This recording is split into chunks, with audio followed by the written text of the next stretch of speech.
He found me in pieces, held me like I was all he ever wanted, promised to protect my heart forever. And just when I believed I was finally safe, he shattered me in ways even my scars couldn't explain. But then, I made sure his nights were never peaceful again. There's something terrifying about remembering who you were before the storm, before the heartbreak, before the betrayal, before the part of your soul you swore no one could touch gets torn to pieces by someone you trusted. And yet, that's where this story begins. With me, standing in the wreckage of my own life, a ghost of the woman I used to be, clinging to scraps of hope like they were oxygen. I wasn't just broken when he found me. I was ruined. Not in the dramatic, movie scene kind of way. No, my brokenness was quiet. It showed in the way I flinched when someone touched my shoulder, and how I'd go silent when asked a simple question. In the way I avoided eye contact with the world, as if looking too long into someone else's eyes might reveal how hollow mine had become. I existed. That's all. I woke up, went to work, came home, and repeated it until the days blurred together. People say, time heals. They never tell you what to do when time passes and nothing heals. When the wounds don't scab, they rot. So no, I wasn't looking to be saved. I had stopped believing anyone would care enough to try. But Aiden did. Or at least, that's what he made me believe. I still remember that night, the first time he saw me. It was raining. Not the soft, poetic kind of rain. It was cruel. The kind that soaked through your bones and reminded you just how cold this world could be. I had missed my bus. I was standing at the corner of some nameless street, hugging my coat tight, mascara smudged from tears I didn't even remember crying. And then he appeared, holding a black umbrella, wearing a calm smile like the storm hadn't touched him at all. Need some shelter? He asked, voice gentle, eyes warm. I hesitated. Every cell in my body screamed to run. I didn't talk to strangers. I didn't let anyone close. But something about him. It wasn't just the way he stood there, unbothered by my silence. It was the way he looked at me, not like I was pathetic, not like I was broken. He looked at me like I was worth knowing. Just that. Nothing more. Nothing less. And in a moment of weakness, or maybe desperation, I stepped under his umbrella. That was the beginning of it all. The beginning of the illusion. The beginning of him. What I didn't know then, what I couldn't have known, was that the same man who offered me shelter in a storm would one day become the storm himself. Before him, there was nothing but silence and survival. I wasn't living, I was enduring. The kind of existence where each day was just something to get through, not something to feel.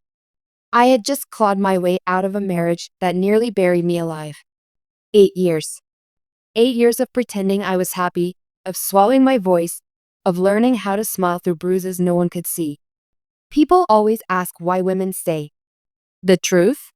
Sometimes, it's not fear that holds you there, it's exhaustion. You get so tired of fighting, of screaming into the void, of trying to prove you're not crazy when someone keeps rewriting your reality. You stop arguing. You stop defending yourself. You just fade. That's what I had become by the end of it, a faded version of the girl I used to be. He, my ex, Ryan, was the type of man who broke things just to feel powerful. He didn't hit me, not with fists. He hit me with silence, with control, with shame, with the subtle kind of manipulation that makes you question if you're the problem, if maybe you deserve the cold shoulder, the constant suspicion, the snide remarks. He convinced me no one else would love me. He made sure I knew how lucky I was that he put up with me. I finally left the day I caught him with another woman, not because he cheated, he always did, but because he looked me in the eye and smiled. There wasn't even guilt in it. Just victory. Like he'd broken me so thoroughly, I wouldn't have the strength to walk away. But I did. I packed one bag, emptied a joint account that was mostly mine anyway, and disappeared.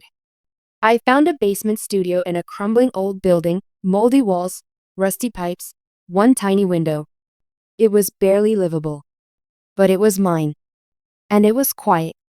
Too quiet, some nights. The kind of quiet that reminded me I had no one. My parents had died when I was 21. No siblings. No friends left after Ryan isolated me. I was completely alone. So I worked. Night shifts as a hotel cleaner. Graveyard hours. No guests. No interactions. Just silence and floors to mop. I wore headphones to block out my thoughts. I ate ramen on the floor. I cried in the shower because the hot water muffled the sound. But I kept going. One aching, hollow day at a time. And just when I thought that maybe this was all life had left for me, he appeared. He was light where everything in my life had been shadows. His name was Aiden West. The first time I saw him, really saw him, was at a used bookstore I wandered into on my day off. I was standing in the corner, flipping through a worn copy of The Bell Jar. I couldn't afford it, but I liked holding it. Reading Sylvia Plath's words felt like holding hands with someone else's pain.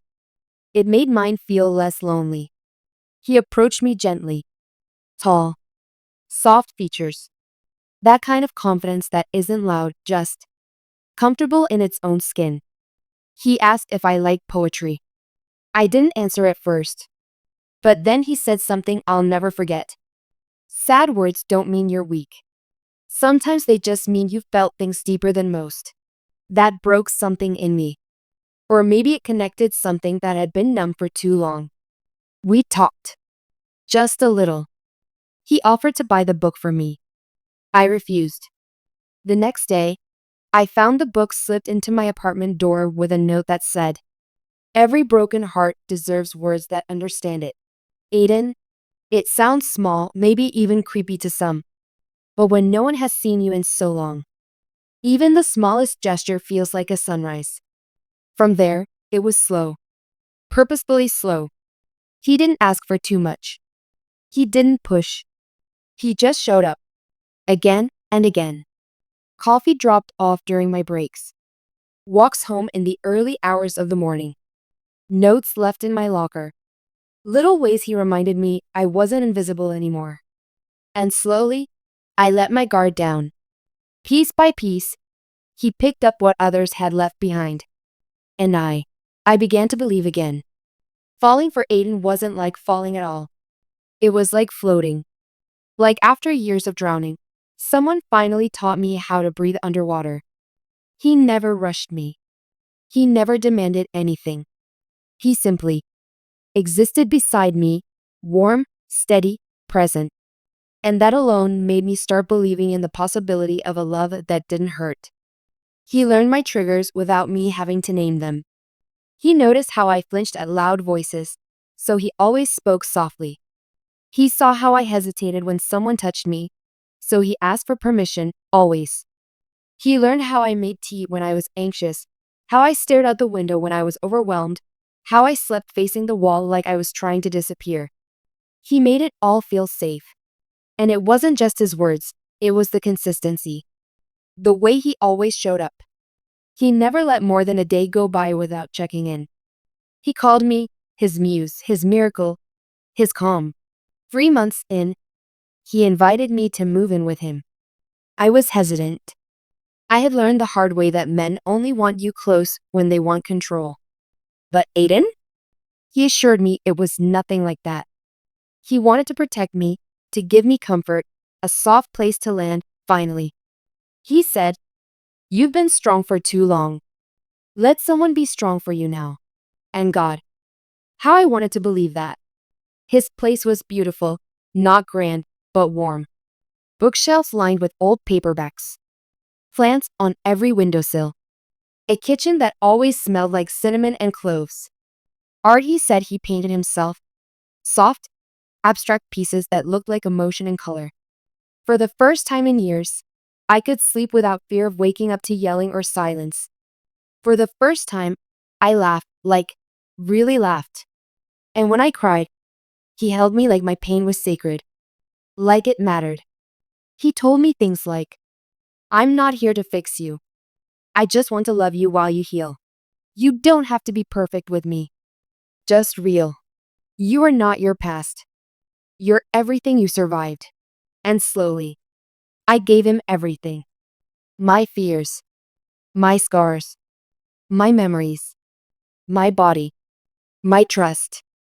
I let him see the version of me I kept locked away, the part no one else had earned. He told me he loved me after I had an anxiety attack in the middle of a grocery store. He said it while holding my shaking hands in a checkout line, his forehead pressed against mine. I don't love the version of you that's calm and easy, he said. I love all of you. Even this. I believed him.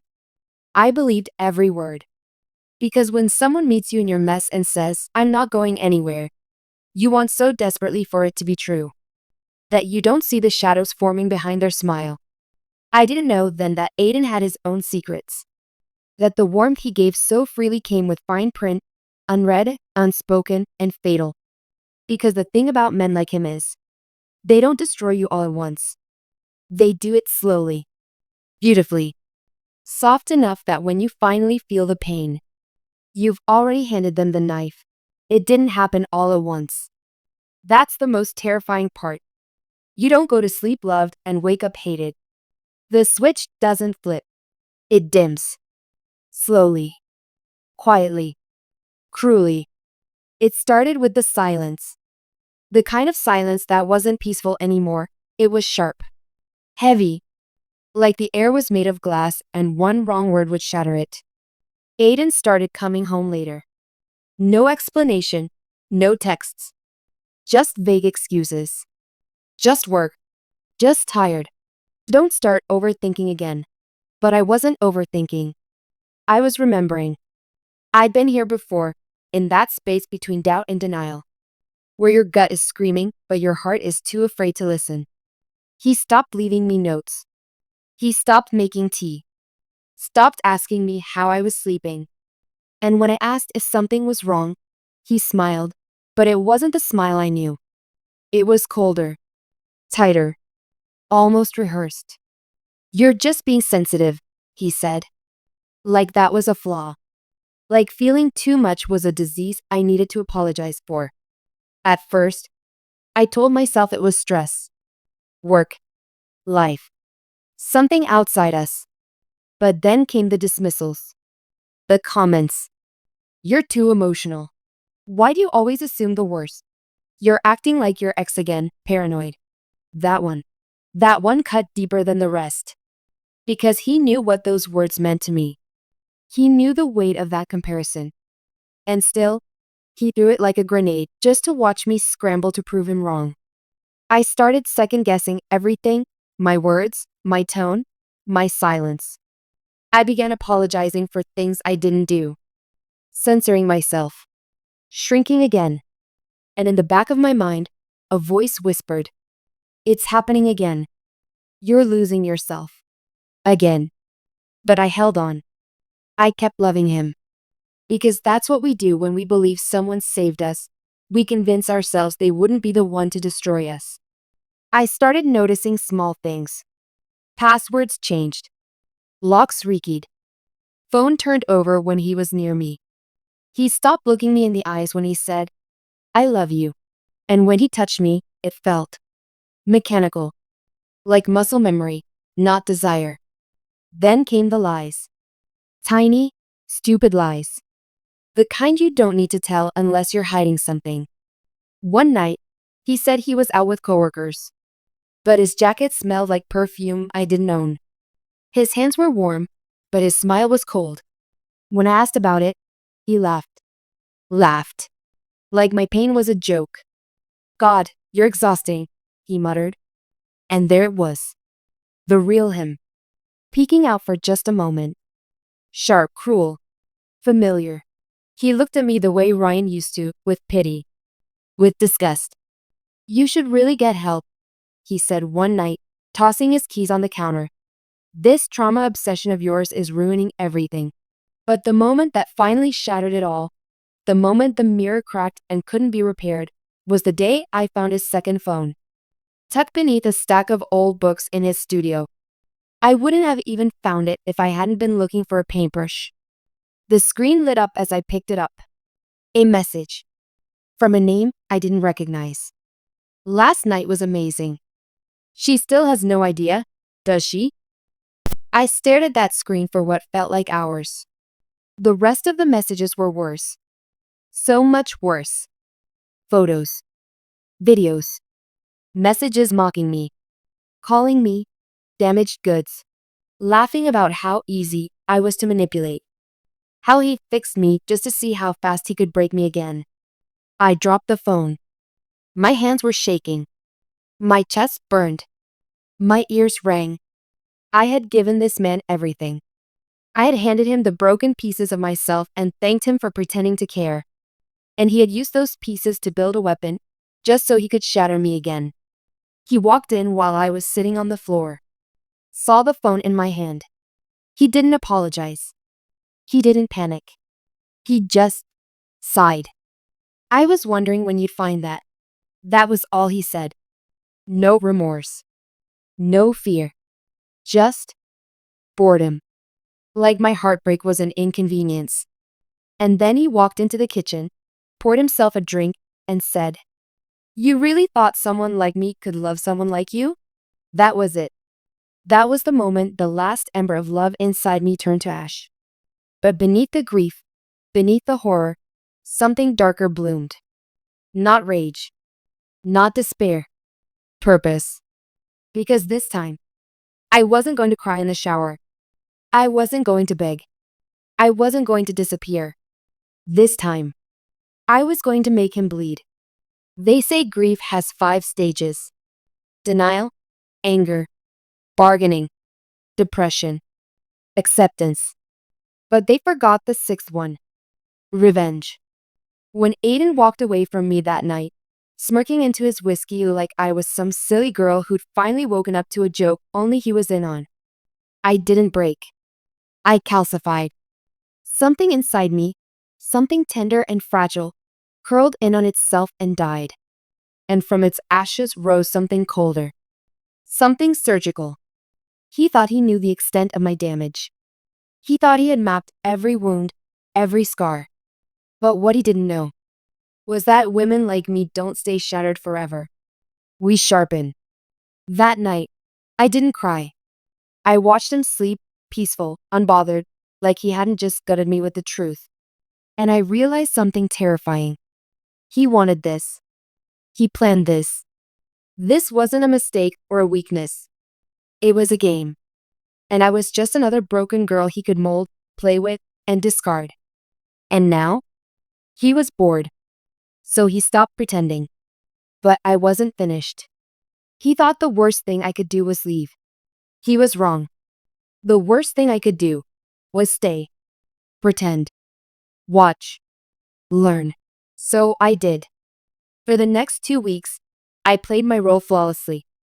I told him I forgave him, that I understood, that maybe I was too damaged after all, and I'd pushed him away.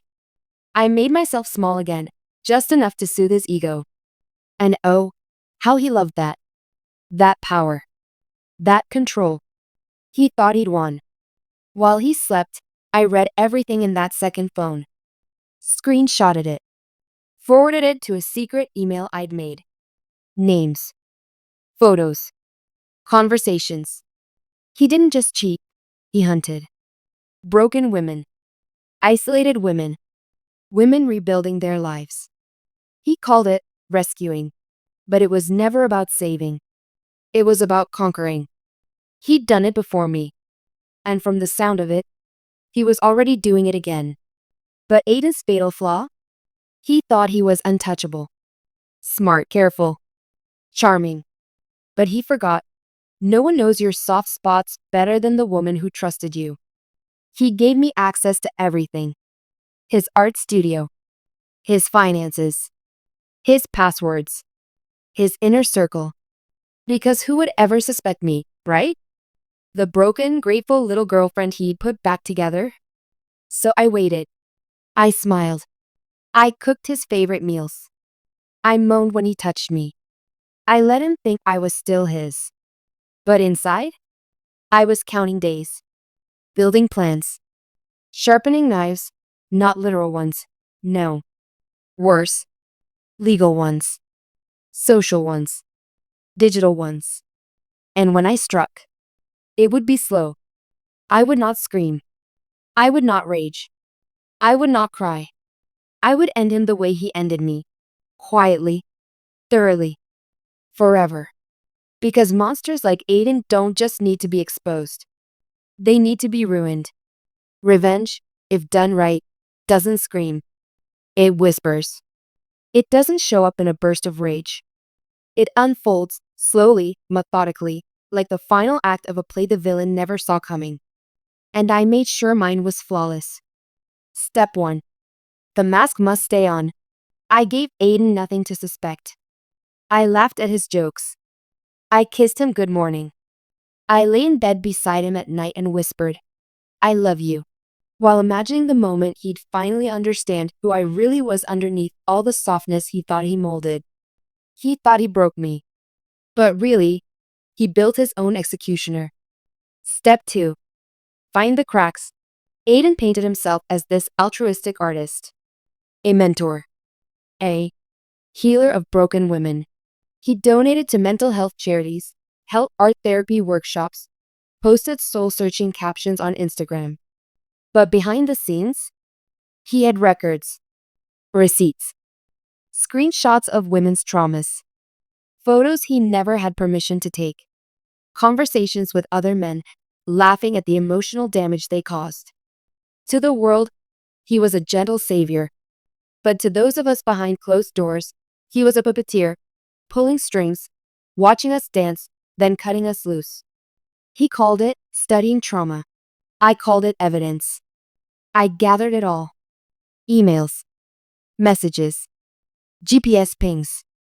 Even the voice recordings I'd started secretly saving, the ones where he gaslit me, mocked my pain, admitted things half drunk, never imagining I'd have the nerve to keep them.